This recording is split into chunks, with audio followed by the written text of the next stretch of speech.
اعوذ باللہ من الشیطان الرجیم بسم اللہ الرحمن الرحیم فما آمن لموسیٰ الا ذریۃ من قومہ علی خوف من فرعون وملئہم ان یفتنہم وان فرعون لعال فی الارض وانہ لمن المسرفین۔ فما آمن لموسیٰ الا ذریۃ من قومہ، پھر ہوا یہ کہ موسیٰ علیہ السلام پر کوئی اور نہیں لیکن خود ان کی قوم کے کچھ نوجوان ایمان لائے، علی خوف من فرعون وملئہم، فرعون اور اس کے سرداروں سے ڈرتے ڈرتے، ان یفتنہم، کہ کہیں وہ انہیں فتنے میں نہ ڈالے، کہیں ان کو ستائے نہ۔ پھر ہوا یہ کہ موسیٰ پر کوئی اور نہیں لیکن خود ان کی قوم کے کچھ نوجوان فرعون اور اپنے سرداروں سے ڈرتے ڈرتے ایمان لائے کہ کہیں فرعون انہیں نہ ستائے، وَإِنَّ فِرْعَوْنَ لَعَالٍ فِي الْأَرْضِ، اور یقیناً فرعون زمین میں بڑا زور آور تھا، وَإِنَّهُ لَمِنَ الْمُسْرِفِينَ، اور وہ ان لوگوں میں سے تھا جو کسی حد پر قائم نہیں رہتے۔ مسرفین اسراف سے نکلا ہے، اسراف حد سے گزر جانے کو کہتے ہیں۔ گزشتہ آیات میں اس صورت میں اس سے پہلے اللہ تبارک و تعالی نے مختلف عقائد کو بیان فرمایا، پھر اس کے بعد گزشتہ اقوام کی تاریخ کا سلسلہ شروع فرمایا کہ جن لوگوں نے ان عقائد پر عمل کیا ان کا کیا، ان کو اللہ تبارک و تعالی نے کن انعامات سے نوازا، اور جن لوگوں نے ان عقائد کا انکار کیا ان کا انجام کیا ہوا۔ چنانچہ پچھلی آیات میں حضرت نوح علیہ السلام کی قوم کا واقعہ آپ کے سامنے آ چکا ہے کہ ان کی قوم کے نافرمان لوگوں کو کس طریقے سے اللہ تبارک و تعالی نے اس صفحہ ہستی سے مٹایا۔ پھر اس کے بعد حضرت موسیٰ علیہ السلام کی قوم کے واقعے کا آغاز ہوا تھا۔ وہ کچھ گزشتہ 2-3 آیات میں کچھ ابتدائی باتیں آپ کے سامنے گزر گئیں کہ کس طریقے سے موسیٰ علیہ السلام نے اپنی قوم کو دعوت دی۔ اللہ تبارک و تعالی نے انہیں بنی اسرائیل اور قبطی قوم جو مصر کی مقامی آبادی تھی ان کی طرف مبعوث فرمایا۔ انہوں نے اللہ کی جانب سے دیے ہوئے معجزات ان کو دکھائے، ان معجزات کا فرعون اور اس کی قوم نے انکار کیا اور اس کو جادو کا نام دیا۔ مقابلے کے لیے وہ جادوگر میدان میں لائے، لیکن جادو معجزہ کا مقابلہ کہاں کر سکتا ہے، چنانچہ جادوگروں کو منہ کی کھانی پڑی۔ فرعون اس کے باوجود بھی راہ راست پر نہ آیا۔ تو اسی واقعے کا تسلسل ہے۔ اس آیت میں فرمایا گیا کہ حضرت موسیٰ علیہ السلام پر ان کی قوم کے چند نوجوان ایمان لائے، ذریۃ من قومہ، ان کی قوم کے چند نوجوان، ذریہ اولاد کو کہا جاتا ہے، یہاں اس سے مراد نوجوان ہیں کہ ان کی قوم کے چند نوجوان۔ اب بنی اسرائیل کی تعداد تو 7 لاکھ کے قریب تھی۔ جس وقت حضرت موسیٰ علیہ السلام بنی اسرائیل کو لے کر مصر سے نکلے ہیں تو 7 لاکھ مردوں پر مشتمل ان کا قافلہ تھا، عورتیں بچے اس کے علاوہ تھے، تو وہ تو لاکھوں میں تھے۔ اور یہاں قرآن کریم کہہ رہا ہے کہ وہ کچھ نوجوان تھے، قلیل تعداد کے لوگ تھے۔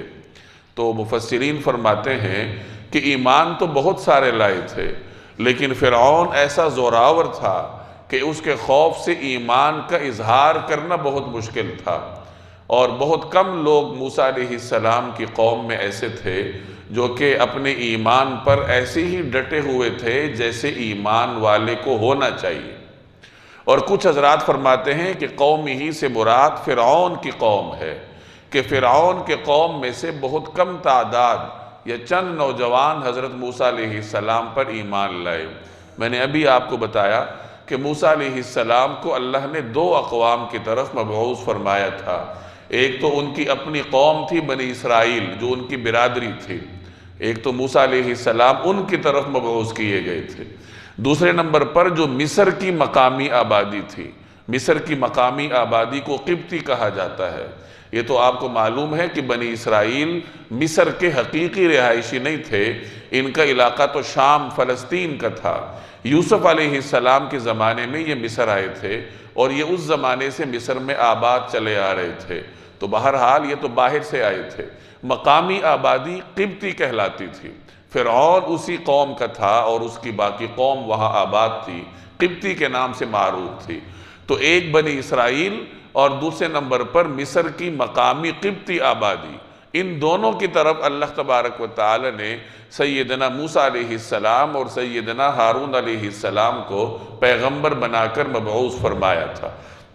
تو اگر قوم سے مراد فرعون کی قوم لی جائے تو پھر اس کا مطلب یہ ہوگا کہ فرعون کی قوم کے کچھ نوجوان، یعنی قبطیوں میں سے کچھ نوجوان حضرت موسیٰ علیہ السلام پر ایمان لائے۔ چنانچہ قبطی قوم میں سے چند لوگ ایسے تھے جنہوں نے حضرت موسیٰ علیہ السلام پر ایمان رکھا۔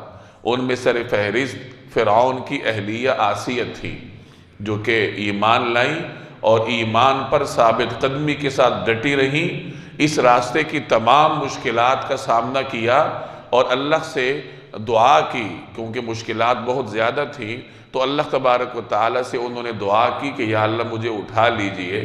تو اللہ تبارک و تعالیٰ نے ان کو اٹھایا اور ان کی زندگی میں ہی انہیں جنت میں اپنا محل دکھا دیا گیا تھا۔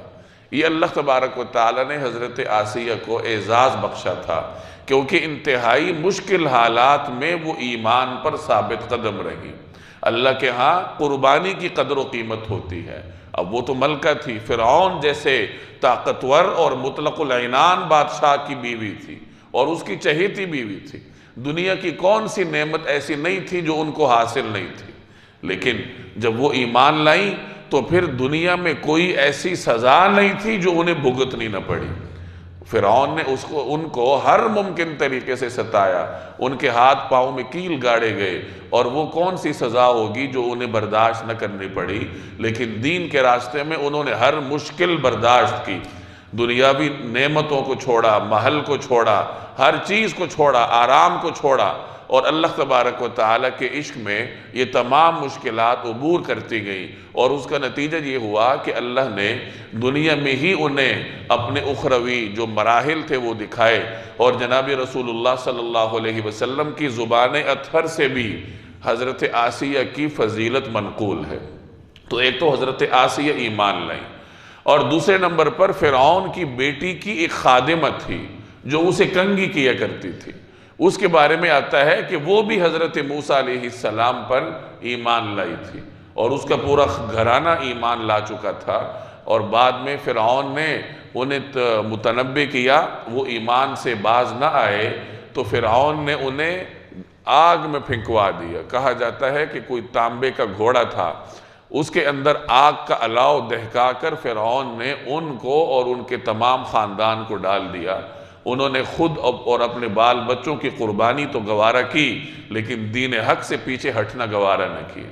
اسی طریقے سے فرعون کے قبیلے میں یا فرعون کی قوم میں سے ایک رجل مؤمن تھا، جس کو قرآن کریم رجل مؤمن کا نام دیتا ہے، اور غالباً 26ویں پارے میں ایک پوری سورت ان کے نام سے موسوم ہے، سورت المومن کے نام سے، اس میں ان کا ذکر ہے۔ یہ بھی ایمان لائے تھے، اور ایمان کی پاداش میں ان کو بھی شہادت کا جام پینا پڑا۔ اسی طرح فرعون کا ایک خزانچی تھا، وہ بھی مسلمان ہوئے تھے۔ تو فرعون کی قوم کے یہ چند لوگ تھے جن کو اللہ تبارک و تعالی نے ایمان لانے کی توفیق دی۔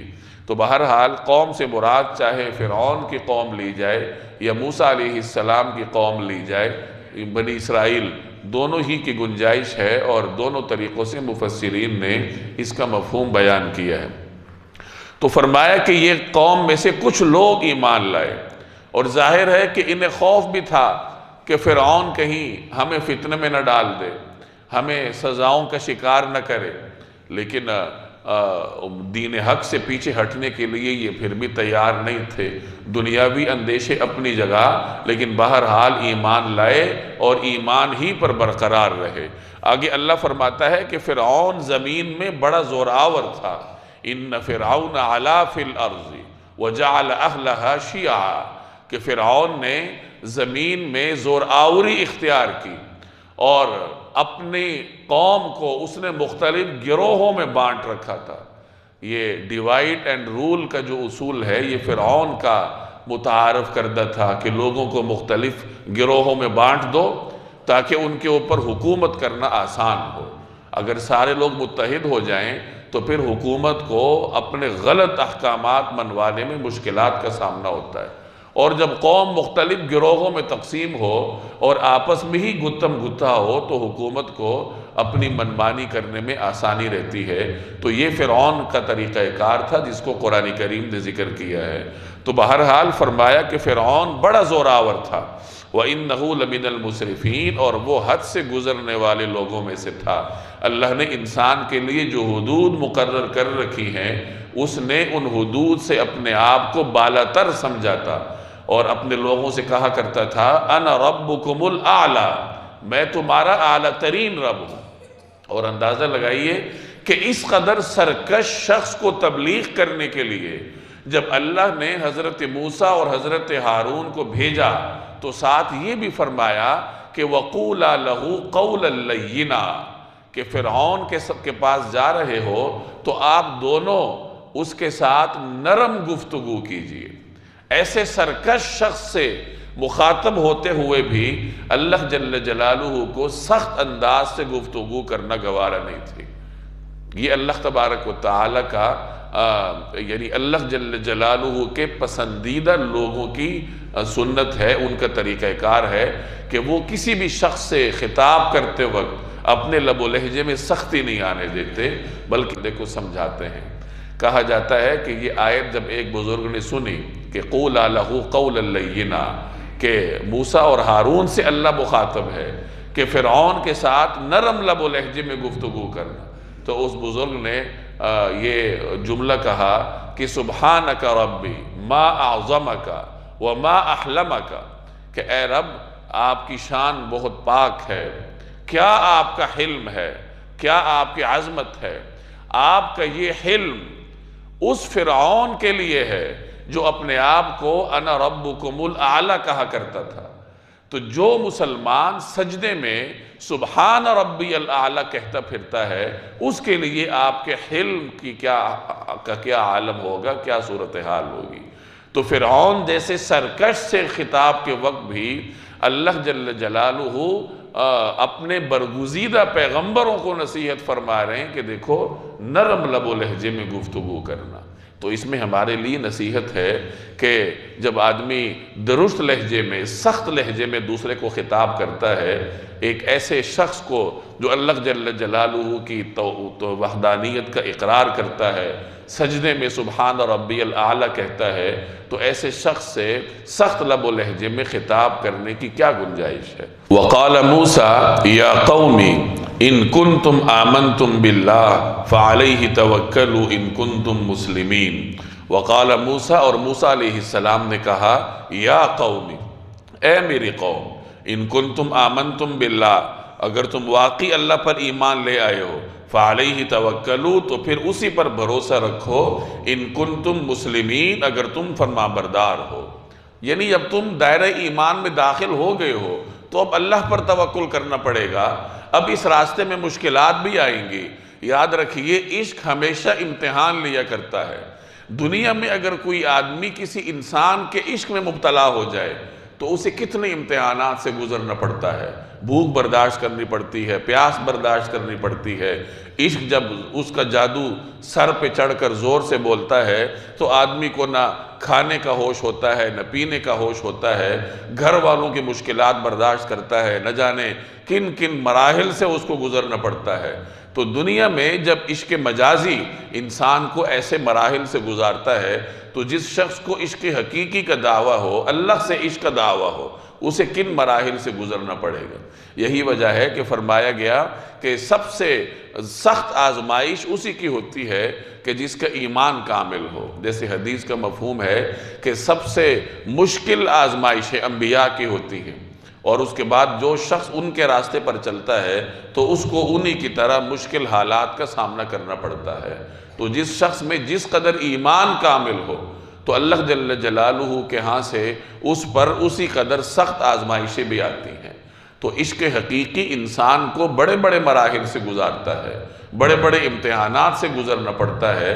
اس میں ہمارے لیے سبق ہے کہ زندگی میں جہاں کہیں مشکل درپیش ہو تو وہاں شور شرابہ کرنے کی بجائے صبر سے کام لینا چاہیے، اور اس چیز پر یقین ہونا چاہیے کہ جب میں صاحب ایمان ہوں تو دنیا میں اس قسم کے حالات کا تو مجھے سامنا کرنا ہی پڑے گا۔ اگر کاروباری طور پر مشکل حالات ہوں، یا ملازمت میں کسی قسم کی کوئی مشکل درپیش ہو، گھریلو حوالے سے مشکلات کا شکار ہو، تو اس کے دنیاوی اسباب تلاش کرنے چاہیے کہ کہاں مجھ سے غلطی ہوئی ہے۔ ان اسباب کو تلاش کر کے ان کی اصلاح کرنی چاہیے، اور پھر معاملہ اللہ کے سپرد کرنا چاہیے کہ چونکہ میں صاحب ایمان ہوں اور آزمائشیں تو دنیا میں آنی ہے، تو یہ بھی اللہ کی جانب سے آزمائش ہے، اور اس پر صبر کرنے کے نتیجے میں یقیناً اللہ تبارک و تعالیٰ کی بارگاہ سے مجھے اجر ملے گا۔ تو اس طریقے سے انسان کو آزمائش کا جو دورانیہ ہے وہ صبر کے ساتھ گزارنا چاہیے۔ تو موسیٰ علیہ السلام نے قوم سے یہی فرمایا کہ دیکھو، اگر تم واقعی ایمان لائے ہو پھر تو اللہ پر توکل کرنا ہوگا، ان مشکل حالات کو برداشت کرنا ہوگا۔ فقالوا، تو انہوں نے کہا، علی اللہ توکلنا، کہ اللہ ہی پر ہم نے بھروسہ کر لیا ہے، ربنا لا تجعلنا فتنة للقوم الظالمین، اے ہمارے پروردگار ہمیں ان ظالم لوگوں کے ہاتھوں آزمائش میں نہ ڈالیے۔ یعنی یہ جو ظالم لوگ ہیں، فرعون اور اس کے حواری، ان کے ہاتھوں ہمیں ظلم کا شکار نہ کیجئے۔ وَنَجِّنَا بِرَحْمَتِكَ، اور اپنی رحمت سے ہمیں نجات دیجئے، من القوم الکافرین، کافر قوم سے، اپنی رحمت سے ہمیں کافر قوم سے نجات دیجئے۔ یہ تو بنی اسرائیل کی دعا تھی جو حضرت موسیٰ علیہ السلام کی زبانی اللہ تبارک و تعالی نے ان کو سکھائی۔ وَأَوْحَيْنَا إِلَى مُوسَى وَأَخِيهِ، اور ہم نے موسیٰ اور ان کے بھائی پر وحی بھیجی، أَن تَبَوَّآ لِقَوْمِكُمَا بِمِصْرَ بُيُوتًا، بیوت بیت کی جمع ہے، گھر کو کہتے ہیں، کہ تم دونوں اپنی قوم کو مصر ہی کے گھروں میں بساؤ، وَاجْعَلُوا بُيُوتَكُمْ قِبْلَةً، اور اپنے گھروں کو نماز کی جگہ بنا لو، وَأَقِيمُوا الصَّلَاةَ، اور نماز قائم کرو، وَبَشِّرِ الْمُؤْمِنِينَ، اور ایمان لانے والوں کو خوشخبری دے دو۔ مفسرین فرماتے ہیں کہ بنی اسرائیل کا جو ایمان تھا، ان کا جو دین تھا، وہ فرعون کو گوارا نہیں تھا، چنانچہ فرعون نے ان کی عبادت گاہوں کو گرا دیا۔ بعض حضرات فرماتے ہیں کہ بنی اسرائیل کے لیے قبطیوں کی آبادیوں میں رہنا مشکل ہو گیا تھا، تو موسیٰ علیہ السلام کے ذریعے سے اللہ نے انہیں حکم دیا کہ مصر سے باہر مت جاؤ، لیکن قبطیوں کی آبادی سے الگ ہو کر اپنے گھر بسا لو، تاکہ تمہیں اپنے ماحول میں رہنے کا موقع مل جائے جہاں تم اللہ کی عبادت کر سکو۔ اور چونکہ بہرحال مصر میں ان کے لیے عبادت گاہیں بنانا ممکن نہیں تھا، کیونکہ قانون ان کے خلاف تھا، بادشاہ ان کے خلاف تھا، تو وہ کیسے اپنی الگ عبادت گاہ بناتے۔ اور دوسری طرف مسئلہ یہ تھا کہ بنی اسرائیل کے لیے قانون یہ تھا کہ وہ اپنی عبادت گاہ کے علاوہ نماز نہیں پڑھ سکتے تھے۔ نماز تو ہر قوم پر فرض رہی ہے، نماز ہر قوم کے لیے اللہ جل جلالہ کی اطاعت کا پسندیدہ ذریعہ رہا ہے۔ ہاں، طریقہ کار مختلف رہا ہے، اوقات مختلف رہے ہوں گے، رکعات مختلف رہی ہوں گی، باقی طریقہ کار میں کچھ نہ کچھ تبدیلی ہوگی، لیکن نماز کی روح ہر امت کے لیے اللہ تبارک و تعالی نے مقرر کی تھی۔ اس امت کو اللہ نے یہ اعزاز بخشا ہے کہ پوری زمین کو ان کے لیے سجدہ گاہ بنایا۔ پوری زمین کو سجدہ گاہ بنانے کا مطلب یہ کہ جہاں چاہے امت محمدیہ کا فرد سجدہ کر سکتا ہے، نماز پڑھ سکتا ہے، گھر میں پڑھ سکتا ہے، مسجد میں پڑھتا ہے، جنگل میں پڑھ سکتا ہے، اسکول میں پڑھ سکتا ہے، راستے میں پڑھ سکتا ہے، سڑک پر پڑھ سکتا ہے۔ شرائط موجود ہوں کہ زمین پاک ہو اور جو بنیادی شرائط ہیں ان کے ہوتے ہوئے ہر جگہ پر مسلمان نماز پڑھ سکتا ہے۔ یہ اس امت کا اعزاز ہے جو اللہ تبارک و تعالی نے اس کو امتیاز عطا کیا ہے۔ گزشتہ امتوں کے لیے قانون اور تھا، وہ اپنی نماز صرف عبادت گاہوں میں پڑھ سکتے تھے۔ اب بنی اسرائیل کی نماز صرف عبادت گاہوں میں ہوتی تھی۔ عبادت گاہیں مصر کے ماحول میں ان کے لیے بنانا مشکل تھا، یا جیسے مفسرین نے فرمایا کہ ان کی عبادت گاہوں کو گرا دیا گیا تھا، اور مزید بنانا ان کے لیے ممکن نہیں تھا۔ تو اللہ نے حضرت موسیٰ علیہ السلام سے فرمایا کہ اپنی قوم سے کہہ دو کہ اپنے گھروں ہی کو نماز کی جگہ بنا لیں۔ اپنے گھروں میں ایک ایسی جگہ بنا لیں جہاں وہ نماز پڑھیں۔ اور اس کی ایک تفسیر بعض حضرات نے یوں بھی کی ہے کہ آپ ان سے کہہ دیجئے کہ اپنے گھروں کو قبلہ رخ رکھیں، اپنے گھروں کو قبلہ رخ رکھیں، قبلہ رخ بنائیں، اور پھر اس میں کھڑے ہو کر اللہ جل جلالہ کی عبادت کریں۔ یا اپنے گھروں میں کوئی ایک ایسی جگہ مقرر کر لیں جس کو قبلہ رخ رکھیں اور وہاں پر رہ کر اللہ جل جلالہ کی عبادت کریں۔ گھروں میں ویسے بھی کوئی چھوٹی موٹی جگہ ایسی ہونی چاہیے جہاں انسان نماز پڑھے۔ جیسے ہمارے گھروں میں سونے کی جگہ الگ ہوتی ہے، مل بیٹھنے کی جگہ الگ ہوتی ہے، کھانے کی جگہ الگ ہوتی ہے، تو اسی طریقے سے اگر کسی شخص کو اللہ نے وسعت دی ہو تو وہ کوئی چھوٹی سی جگہ اپنے گھر میں ایسی مختص کر لے جہاں پہ چند لوگوں کے کھڑے ہونے کی جگہ ہو اور وہاں نماز پڑھی جائے اور اس کو صاف ستھرا رکھا جائے، قرآن کریم وہاں رکھے جائیں۔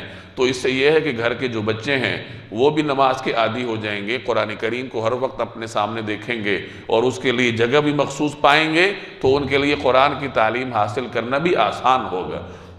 تو بنی اسرائیل کو حکم ہوا کہ جب عبادت گاہ تم بنا نہیں سکتے تو نماز تو بہرحال معاف نہیں ہوگی، لہٰذا تم اپنے گھروں میں کوئی جگہ خاص کر لو یا گھر کو قبلہ رخ بنا لو اور وہاں پہ رہ کر اپنی عبادات انجام دو۔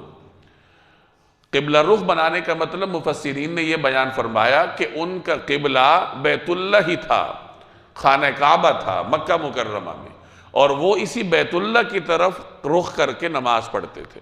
چنانچہ مفسرین نے فرمایا ہے، بل علماء فرماتے ہیں کہ ہر قوم کے لیے، ہر پیغمبر کے لیے، ہر امت کے لیے قبلہ بیت اللہ ہی رہا ہے، اور پیغمبروں نے حج بھی، طواف بھی، عمرہ بھی صرف اور صرف اسی بیت اللہ ہی کا کیا ہے۔ تو اسی کا ذکر ہے یہاں کہ ہم نے موسیٰ اور ان کے بھائی پر وحی بھیجی کہ تم دونوں اپنی قوم کو مصر ہی کے گھروں میں بساؤ اور اپنے گھروں کو نماز کی جگہ بنا لو، وَأَقِيمُوا الصَّلَاةَ، اور نماز قائم کرو۔ یعنی نماز معاف نہیں ہے، اصل حکم پر عمل کرنا اگر مشکل ہو تو اللہ تبارک و تعالی گنجائش پیدا کر دیتا ہے، کوئی متبادل راستہ بنا دیتا ہے۔ جیسے ہمارے ہاں نماز پڑھنے کے اپنے کچھ اصول اور ضوابط ہیں کہ کھڑے ہو کر پڑھنی ہے، ان شرائط کے ساتھ پڑھنی ہے۔ اگر کوئی کھڑے ہونے کی طاقت سے محروم ہو جائے تو نماز معاف نہیں ہے، بلکہ اس کے لیے متبادل طریقہ ہے، استثناء ہے کہ کھڑے نہیں ہو سکتے بیٹھ کے پڑھ لو، بیٹھ کے نہیں پڑھ سکتے لیٹ کے پڑھ لو، لیٹ کر بھی نقل و حرکت مشکل ہے تو اشارے کے ذریعے پڑھ لو، لیکن نماز بہرحال کسی بھی صورت میں معاف نہیں ہوتے۔ وَبَشِّرِ الْمُؤْمِنِينَ، اور ایمان لانے والوں کو خوشخبری دے دو کہ جو لوگ اپنے ایمان پر برقرار رہیں، نماز قائم رکھیں اور اس حکم کے مطابق اپنے گھروں کو نماز کی جگہ بنا لیں، اپنے گھروں میں نماز کے لیے جگہ مختص کر لیں، تو انہیں خوشخبری سنا دو۔ وَقَالَ مُوسَىٰ، اور موسیٰ نے کہا، رَبَّنَا، اے ہمارے پروردگار، إِنَّكَ آتَيْتَ فِرْعَوْنَ، آپ نے عطا کیا ہے فرعون کو، وَمَلَأَهُ، اور اس کے سرداروں کو، زِینَةً، سج دھج، رونق، وَأَمْوَالًا، اور مال و دولت، فِي الْحَيَاةِ الدُّنْيَا، دنیاوی زندگی میں۔ اے ہمارے پروردگار، آپ نے فرعون اور اس کے سرداروں کو دنیاوی زندگی میں بڑی سج دھج اور مال و دولت عطا کیا ہے۔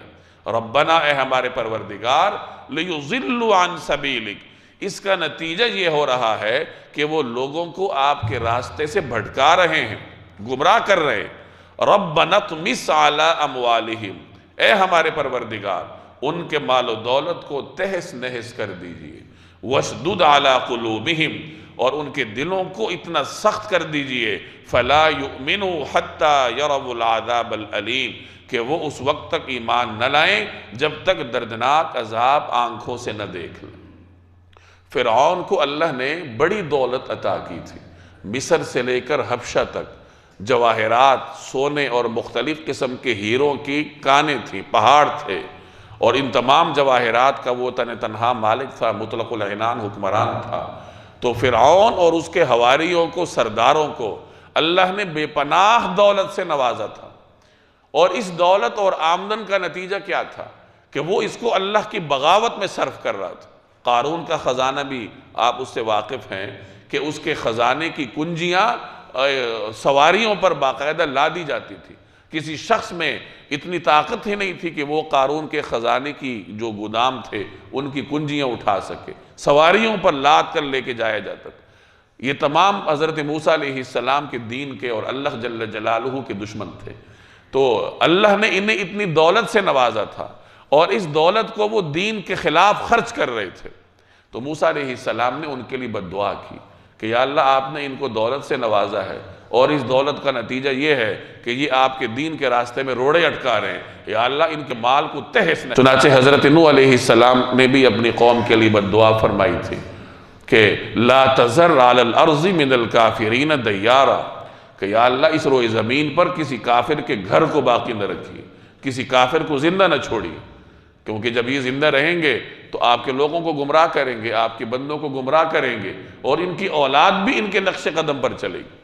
تو جب پیغمبر کو یقین ہوتا ہے کہ یہ راہ راست پر نہیں آنے والے، تو پھر وہ ان کے لیے بد دعا کرتا ہے کہ اب تو ان کا روئے زمین پر رہنا جو ہے وہ روئے زمین پر نہ رہنا بہتر ہے اس سے کہ یہ روئے زمین پر رہیں۔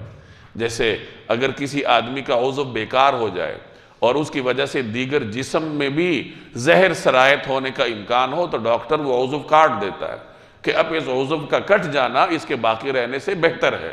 اسی طریقے سے جب پیغمبر اپنی قوم سے مایوس ہو جاتے ہیں تو پھر وہ اس طرح کی بد دعا فرماتے ہیں کہ اب ان کا زمین کے اندر چلے جانا زمین کے اوپر رہنے سے بہتر ہے۔ تو موسیٰ علیہ السلام کو بھی جب یقین ہوا کہ یہ راہ راست پر نہیں آئیں گے اور اللہ کی جانب سے بھی ان پر وحی آئی کہ اب ان کی توفیق سلب ہو گئی ہے ان کے کرتوتوں کی وجہ سے، تو پھر انہوں نے یہ دعا کی کہ یا اللہ ان کے اموال تہس نہس کر دے اور ان کے دلوں کو اتنا سخت کر دیں کہ ایمان لانے سے کہ عذاب دیکھنے سے پہلے یہ ایمان نہ لا سکیں۔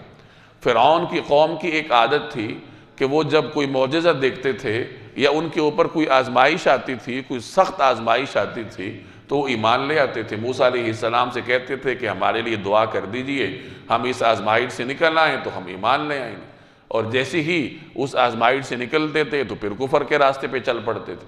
تو اس لیے موسیٰ علیہ السلام نے یہ بد دعا کی کہ یہ اب منہ سے جو نفاق والا ایمان ہے یہ اس تک پہنچے ہی نہ، انہیں وہ توفیق ہی نہ ملے۔ قال قد اجیبت دعوتکما، اللہ نے فرمایا تمہاری دعا قبول کر لی گئی ہے، فاستقیما، اب تم دونوں ثابت قدم رہو، ولا تتبعان سبیل الذین لا یعلمون، اور ان لوگوں کے پیچھے ہرگز نہ چلنا جو حقیقت سے ناواقف ہیں۔ یہ دعا اللہ نے قبول فرما لی کہ ان کو غرق کر دیا جائے گا، ان کو سزا سے دوچار کیا جائے گا، اور حضرت موسیٰ علیہ السلام کو آگاہ بھی کر دیا گیا کہ آپ کی دعا قبول کر لی گئی ہے اور اب آپ استقامت کے ساتھ اپنے مشن پر قائم رہی۔ وَجَاوَزْنَا بِبَنِي إِسْرَائِيلَ الْبَحْرَ فَأَتْبَعَهُمْ فِرْعَوْنُ وَجُنُودُهُ بَغْيًا وَعَدْوًا، وَجَاوَزْنَا، اور ہم نے پار کروایا، بِبَنِي إِسْرَائِيلَ الْبَحْرَ، بنی اسرائیل کو سمندر، اور ہم نے بنی اسرائیل کو سمندر پار کروا دیا، فَأَتْبَعَهُمْ فِرْعَوْنُ وَجُنُودُهُ بَغْيًا وَعَدْوًا، جنود یہ فوج کو کہتے ہیں، بغیاً ظلم، عدوًا زیادتی، تو فرعون اور اس کے لشکر نے بھی ظلم اور زیادتی کی نیت سے ان کا پیچھا کیا، حتیٰ اذا ادرکہ الغرق، یہاں تک کہ جب ڈوبنے کا انجام اس کے سر پر آ پہنچا، قالا، تو کہنے لگا، آمنتو، میں مان گیا، میں ایمان لایا، انہو لا الہ الا الذی آمنت بہ بنو اسرائیل، کہ جس خدا پر بنی اسرائیل ایمان لائے ہیں اس کے سوا کوئی معبود نہیں، وَأَنَا مِنَ الْمُسْلِمِينَ، اور میں بھی فرما برداروں میں شامل ہوتا ہوں۔ ہوا یہ کہ بنی اسرائیل کو حضرت موسیٰ علیہ السلام مصر سے لے گئے، اور بنی اسرائیلیوں نے نکلتے ہوئے حیلہ یہ اپنایا کہ ہم اپنے کچھ مذہبی رسومات کے لیے مصر سے باہر جا رہے ہیں۔ تو فرعونیوں نے یہی سمجھا کہ یہ حسب معمول واپس آ جائیں گے، اپنی کوئی مذہبی رسم ہے وہ پوری کریں گے تو پھر آ جائیں گے۔ پہلے یہ سمجھ لیجئے کہ جب موسیٰ علیہ السلام نے بد دعا کی اور اللہ نے بد دعا قبول بھی فرمائی، تو اس کے بعد بھی 40 سال تک اللہ تبارک و تعالی نے فرعون اور اس کے قوم پر آزمائش نازل نہیں کی، یعنی اللہ جل جلالہ نے انہیں کچھ ڈھیل عنایت فرمائی۔ اب اس کے بعد اللہ جل جلالہ کے عذاب کا کوڑا ان پر برسا، اور ہوا یہ کہ بنی اسرائیل کو لے کر حضرت موسیٰ علیہ السلام باہر تشریف لے گئے، مصر سے باہر، اور جیسے میں نے عرض کیا کہ بنی اسرائیلیوں نے یہ حیلہ کیا کہ ہم اپنے کسی مذہبی رسم کی انجام آوری کے لیے باہر جا رہے ہیں، تو اب انہوں نے یہی سمجھا کہ یہ واپس آ جائیں گے۔ جب 1-2 دن گزر گئے تو فرعون کو اس کے کارندوں نے اطلاع دی کہ وہ تو شاید پکے پکے چلے گئے، تو فرعون اپنے لاؤ لشکر کے ساتھ ان کے پیچھے گیا۔ کہا جاتا ہے کہ 12 لاکھ مسلح افواج کے ساتھ فرعون نے بنی اسرائیل کا تعاقب کیا، اور بنی اسرائیل کتنے تھے؟ 7 لاکھ کے قریب تھے، 7 لاکھ مرد تھے اور خواتین بچے اس کے علاوہ تھے۔ اب بنی اسرائیل آگے ہیں، فرعون اپنے لشکر کے ساتھ پیچھے۔ جب سمندر کے کنارے پہنچے بحر قلزم کے، تو اب ان کے لیے پریشانی کا سامنا تھا کہ اب ہم کیا کریں۔ تو اللہ جل جلالہ کی جانب سے موسیٰ علیہ السلام پر وحی اتری کہ سمندر پر لاٹھی مارو تو 12 راستے بن جائیں گے۔ چنانچہ سمندر پر لاٹھی ماری گئی تو 12 راستے بنے۔ بنی اسرائیل کے 12 قبائل تھے تو اللہ نے 12 سڑکیں بنا دی، پانی ایسا پھٹ گیا اور 12 راستے بن گئے، اور درمیان میں راستہ تھا اور سائیڈوں پہ پانی ایسا تھا جیسے پہاڑ ہوتا ہے، کالطود العظیم قرآن کریم نے اس کو تعبیر کیا ہے۔ تو بنی اسرائیل اطمینان کے ساتھ اس میں اتر گئے، اور ایک دوسرے کو دیکھ بھی رہے تھے تو مطمئن تھے کہ ہاں ہم عافیت کے ساتھ سمندر پار کر جائیں گے۔ بنی اسرائیل نے اس طریقے سے سمندر پار کیا۔ پیچھے فرعون اور اس کا لشکر جب قریب پہنچا اور انہوں نے دیکھا کہ اس طریقے سے بنی اسرائیل جو ہے وہ سمندر پار کر رہے ہیں، تو فرعون بھی اپنے لشکر سمیت سمندر میں کود پڑا کہ سمندر نے جب ان کو راستہ دیا ہے تو ہم بھی گزر جائیں گے۔ لیکن اللہ کی جانب سے مشیت کچھ اور تھی۔ جیسے ہی بنی اسرائیل پار اترے اور فرعون اور اس کا لشکر سمندر کے درمیان پہنچا تو اللہ نے پانی کو چلنے کا حکم دیا۔ اب پانی تو اپنے رب کے حکم کا تابع ہے، جب کہا تھا کہ رک جاؤ تو رک گیا تھا، راستے بن گئے تھے، اور اب جب کہا گیا کہ چل پڑو تو چل پڑا۔ چنانچہ فرعون اور اس کے حواریوں کو لے کر پانی چل پڑا، اور فرعون اپنے حواریوں سمیت اس پانی میں غرق ہو گیا۔ اور فرعون جب غرق ہونے کے قریب تھا، جب اس نے موت کو اپنے سامنے دیکھا تو سمجھ گیا کہ موسیٰ کے رب کے سوا تو کوئی رب نہیں ہے۔ چنانچہ اس نے پھر یہی کہا کہ موسیٰ کا جو رب ہے، بنی اسرائیل کا جو رب ہے، میں اس پہ ایمان لاتا ہوں۔ تو روایات میں آتا ہے کہ جبریل نے اسی سمندر کی تہ سے مٹی اٹھا کے اس کے منہ میں ڈالی اور کہا کہ اب ایمان لاتے ہو، اور اب تک تم سرکشی کرتے رہے ہو۔ آگے اسی کا ذکر ہے، الآن اب ایمان لاتے ہو، وقد عصیت قبل، حالانکہ اس سے پہلے نافرمانی کرتے رہے ہو، وکنت من المفسدین، اور تم مسلسل فساد ہی مچاتے رہے ہو، ساری زندگی فساد مچا کر اب جب موت کو سامنے دیکھ چکے تو اب ایمان لاتے ہو۔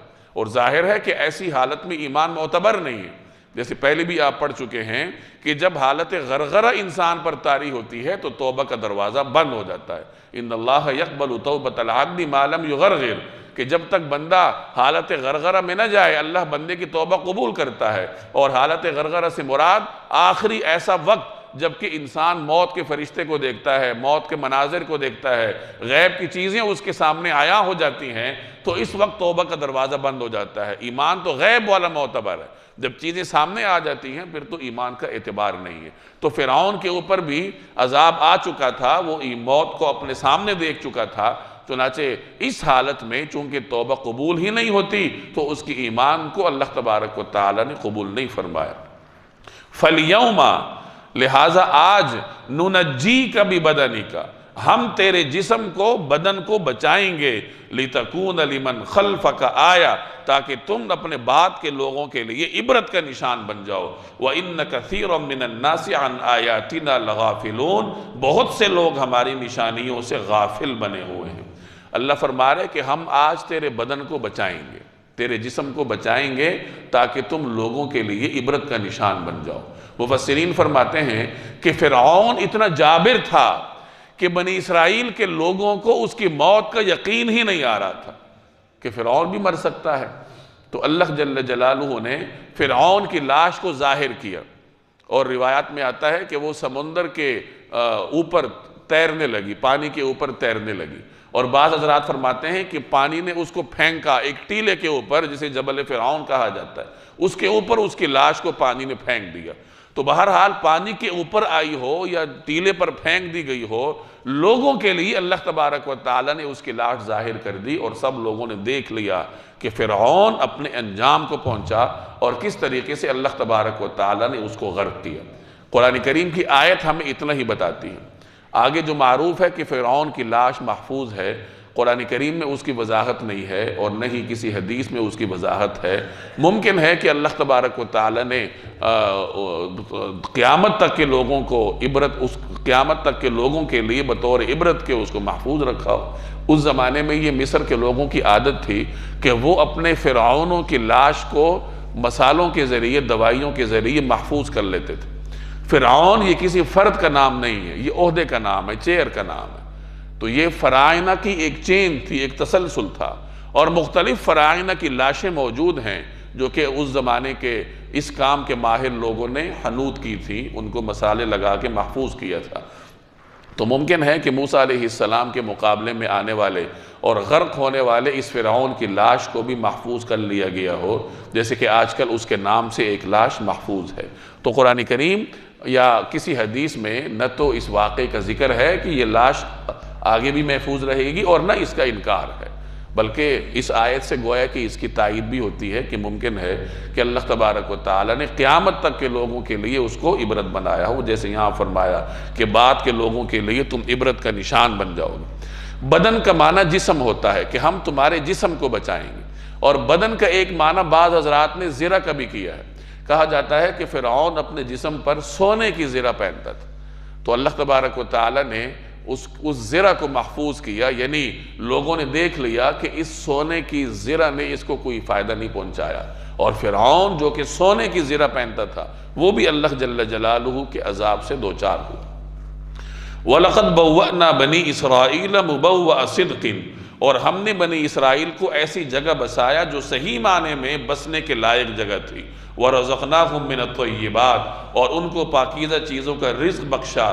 فَمَخْتَلَفُوا حَتَّى جَاءَهُمُ الْعِلْمُ، پھر انہوں نے اس وقت تک اختلاف نہیں کیا جب تک ان کے پاس علم نہیں آ گیا۔ إِنَّ رَبَّكَ يَقْضِي بَيْنَهُمْ يَوْمَ الْقِيَامَةِ، یقین رکھو کہ اللہ جل جلالہ قیامت کے دن فیصلہ کرے گا ان کے درمیان فِيمَا كَانُوا فِيهِ يَخْتَلِفُونَ، جن باتوں میں وہ اختلاف کیا کرتے تھے۔ پیچھے ان لوگوں کا بیان آپ نے سنا جنہوں نے موسیٰ علیہ السلام کے پیغام کا انکار کیا تھا۔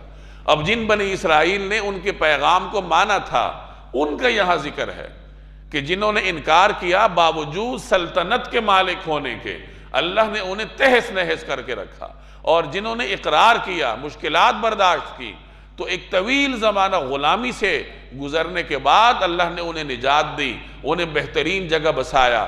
شام جو ان کا وطن اصلی تھا وہاں دوبارہ اللہ نے ان کو لا کر بسایا، اور ایک زمانے کے بعد بنی اسرائیل کی سلطنت بھی قائم ہوئی جو کہ طویل زمانے تک ایک عظیم سلطنت کے طور پر قائم رہی۔ تو اس کا ذکر ہے کہ بنی اسرائیل کو ہم نے ایسی جگہ بسایا جو صحیح معنوں میں بسنے کے لائق جگہ تھی۔ شام برکت والی جگہ ہے، انبیاء کا مسکن ہے، یہاں اللہ نے بنی اسرائیل کو بسایا اور انہیں پاکیزہ رزق عطا کیا۔ وہ علاقہ ہے ہی زرخیز، مختلف پھلوں کا، مختلف اناج کا، تو اللہ نے انہیں اس علاقے سے رزق عطا کیا، اپنے پاس سے پاکیزہ رزق ان کو عطا کی۔ اور آگے فرمایا کہ لیکن اس بنی اسرائیل کو جس کو اللہ نے نعمتوں سے نوازا تھا، ان کو چاہیے یہ تھا کہ جب رسول اللہ صلی اللہ علیہ وسلم تشریف لائے تو وہ فوراً ان پر ایمان لاتے، کیونکہ وہ تو ان کا انتظار کر رہے تھے، ان کے بارے میں خوشخبریاں پڑھ چکے تھے۔ لیکن ہوا یہ کہ جب ان کے پاس یقینی علم آیا جناب رسول اللہ صلی اللہ علیہ وسلم کی بعثت کی صورت میں، تو بجائے اس کے کہ وہ ایمان لاتے، وہ اختلاف کرنے لگے، وہ انکار کرنے لگے، اور اللہ جل جلالہ قیامت کے دن ان کا فیصلہ فرما دے گا۔ فَإِن كُنْتَ فِي شَكٍّ، پس اگر آپ شک میں ہو مما انزلنا الیک، اس کلام میں جو ہم نے آپ پر نازل کیا ہے، پھر اگر آپ اس کلام میں ذرا بھی شک میں ہو، اگر آپ کو اس کلام میں ذرا بھی شک ہو جو ہم نے آپ پر نازل کیا ہے، فَاسْأَلِ الَّذِينَ يَقْرَؤُونَ الْكِتَابَ مِن قَبْلِكَ، تو ان لوگوں سے پوچھئے جو آپ سے پہلے آسمانی کتاب پڑھتے ہیں۔ لَقَدْ جَاءَكَ الْحَقُّ مِن رَبِّكَ، یقین رکھیے کہ آپ کے پاس آپ کے پروردگار کی طرف سے حق ہی آیا ہے۔ فَلَا تَكُونَنَّ مِنَ الْمُمْتَرِينَ، لہٰذا آپ کبھی بھی شک کرنے والوں میں شامل نہ ہوں۔ وَلَا تَكُونَنَّ مِنَ الَّذِينَ كَذَّبُوا بِآيَاتِ اللَّهِ، نیز کبھی ہرگز ان لوگوں میں شامل نہ ہونا جنہوں نے اللہ کی آیات کو جھٹلایا ہے۔ فَتَكُونَ مِنَ الْخَاسِرِينَ، ورنہ ان لوگوں میں شامل ہو جائیں گے جنہوں نے گھاٹے کا سودا کر لیا ہے۔ یہاں امت کو ایک تعلیم دی جا رہی ہے، نبی کریم صلی اللہ علیہ وسلم کو مخاطب کر کے امت کو تعلیم دی جا رہی ہے۔ ظاہر ہے کہ پیغمبر کو تو اپنی وحی میں شک ہو ہی نہیں سکتا، یہ تو ناممکنات میں سے ہے، تو پیغمبر سے خطاب کر کے امت کو تعلیم دی جا رہی ہے کہ دیکھو جو کلام اللہ نے آپ کی طرف بھیجا ہے اس کے انکار کرنے کا نتیجہ یہ ہے کہ انسان ظالموں میں شمار ہو جاتا ہے اور دنیا میں نقصان اور خسارہ برداشت کرنے والوں میں اس کا نام لکھا جاتا ہے۔ ان الذین حقت علیہم کلمۃ ربک لا یؤمنون، بے شک جن لوگوں کے بارے میں تمہارے رب کی بات طے ہو چکی ہے وہ ایمان نہیں لائیں گے۔ وَلَوْ جَاءَتْهُمْ كُلُّ آیَةٍ، چاہے ہر قسم کی نشانی ان کے سامنے آ جائے، حَتَّى يَرَوُا الْعَذَابَ الْأَلِيمَ، یہاں تک کہ وہ دردناک عذاب آنکھوں سے نہ دیکھ لیں۔ اللہ نے ہر انسان کے اندر خیر اور شر کا مادہ رکھا ہے۔ وَهَدَيْنَاهُ النَّجْدَيْنِ، انسان حق امتیاز، حق کو پہچاننے کی صلاحیت اپنے کرتوتوں کی وجہ سے ضائع کر بیٹھتا ہے۔ جب وہ صلاحیت ختم ہو جاتی ہے پھر اسے حق نظر نہیں آتا، پھر وہ باطل کو بھی حق سمجھ کر اپناتا ہے، اور یہی وہ موقع ہوتا ہے جب اللہ اس کی توفیق سلب کر لیتا ہے۔ یعنی اپنے کرتوتوں کی وجہ سے انسان قبول حق کی صلاحیت سے محروم ہو جاتا ہے۔ تو ایسے لوگوں کے بارے میں فرمایا کہ انہوں نے تو اپنے آپ کو قبول حق کی صلاحیت سے محروم کیا ہے، ہر قسم کی نشانی بھی ان کے سامنے آ جائے تو پھر بھی یہ ایمان نہیں لائیں گے، یہاں تک کہ دردناک عذاب کو یہ خود اپنی آنکھوں سے نہ دیکھ لیں۔ یہ تمام واقعات ان کو سنائے جا رہے ہیں کہ تم سے پچھلی اقوام پر یہ اور یہ عذاب آئے تھے، لیکن اس کے باوجود اگر یہ ٹس سے مس نہیں ہوتے تو اس کا مطلب یہ ہے کہ یہ قبول حق کی صلاحیت سے محروم ہو چکے ہیں اور اب اللہ کی جانب سے ان کو سزا مل کر رہی ہے۔